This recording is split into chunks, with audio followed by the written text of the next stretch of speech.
We're at VMworld 2016. Joining me on the whiteboard is Prash Gupta from Cisco. Thanks for joining us today. Thank you, George. You know, Prash, one of the things that I've been doing these videos for several years now, and of course, all flash is a hot topic all the time. And it seems like it's the cure for everything, right? And clearly, in virtualization in particular, it's made a big difference. But we're moving well beyond that now, and now we need to start thinking differently about how we implement these things and how we operate and live with them day to day. I know that you guys have done a lot of work in that. Can you take us through what you guys are working on? Absolutely, George. Okay. So, as you rightly said, enough has been said about designing part of the all-flash array, what you require for a SAN for that.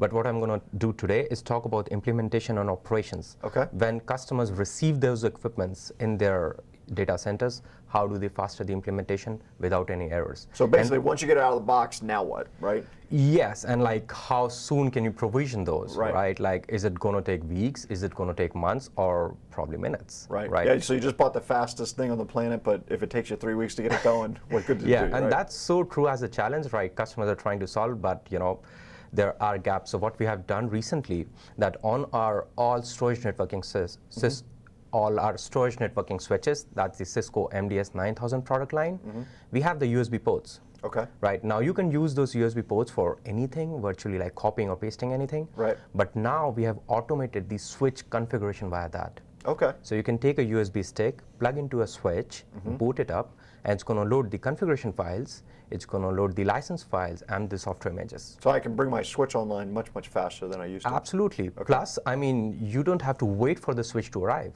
You can make ready the configuration, the license, the software images. I mean, it's all on your laptop probably. Okay.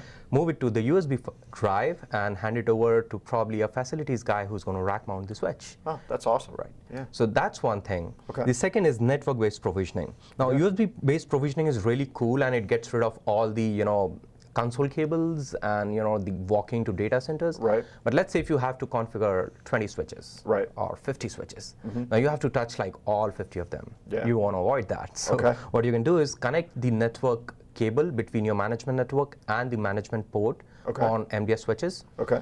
And the switch is intelligent enough now to contact a DHCP server, ask the address automatically, download a script which would further download the configuration files, the software images, and license. So then I can spin up a dozen, if I needed to, switches with it just like that. Yes. I mean, I got a case study that I'm aware of.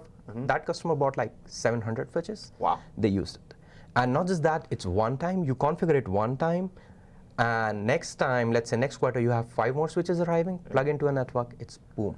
Well, I would think the other thing, in addition to huge time savings, is it also eliminates a lot of chances for error, right? Yes, I mean, you have a centralized server for maintaining your configuration files, and most of the basic configuration is same, right? We just change the IP addresses, we just change the switch names, but most of the configuration is same. But if we do it manually, I mean, all of us are human beings, we make mistakes. Yes.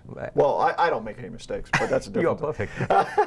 So now let's talk about the other part, operations. Sure. So now I'm assuming we're talking about day-to-day living with the environment, right? Yes. Okay, so take us through that. Now that our switches have been provisioned, let's go to operations part. Now, traditionally, you are aware that we have a Cisco NXOS CLI. Right. You can SSH to the switch, or you can use DCNM, the Cisco Data Center Network Manager, which is a GUI tool. Right.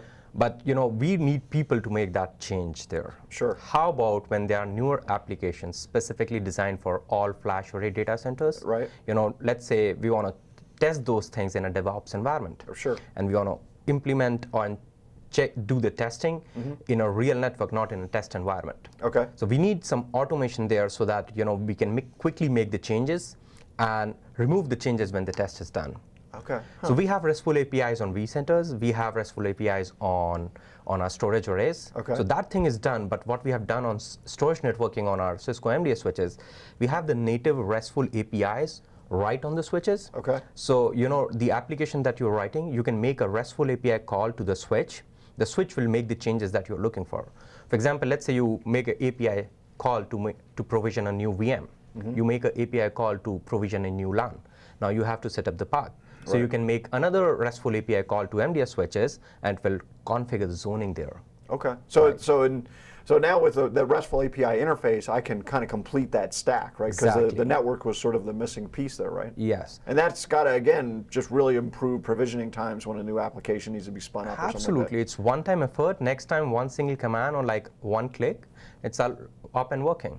And I would think that would work well in a lot of these environments where we're dealing with sort of temporary instances of applications that spin up, have a very short life cycle, so I could go in, provision the switch, and then unprovision it just as importantly, correct? Yes, I mean, specifically if you talk about flash-based data centers, like these are like not probably looking for some legacy applications. These are Right. like new applications which Sure. are looking for much higher agility. Yeah. And that's where you require those kind of tools. Yeah. So that's an important part, being able to clean up after yourself when you do these sort of things. Yes, Otherwise you that's leave so important. I mean, I've seen customers, they configure zones and never get rid of it. Right. So then now you can automate the provisioning and deprovisioning. Yes. Of that. Great. Well, Paresh, thanks very much for joining us today. Thank you, George. So there you have it. There's more than just implementing an all-flash array. Optimizing the network to make sure it's programmable, to get things provisioned much quicker, and then in operations, making sure applications can now talk to the infrastructure and customize it as they need is the next big step in creating that agile data center. I'm George Crump, lead analyst with Storage Switzerland. Thank you for joining us today.